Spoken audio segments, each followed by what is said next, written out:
Motorsport, not necessarily the most popular pastime across Africa, but here in Uganda it is huge. Ugandans love their car rallies and the season is just about to get underway.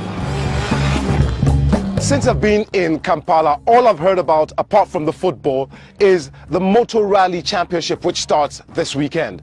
But why is motorsports such a big thrill for Ugandans? Well, I'm about to find out. Let's go.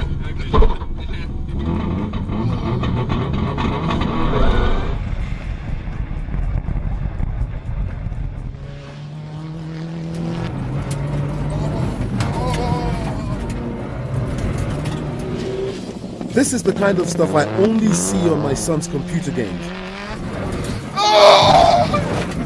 So what would make you do something this frightening? It's time we stop. Yeah, let's stop.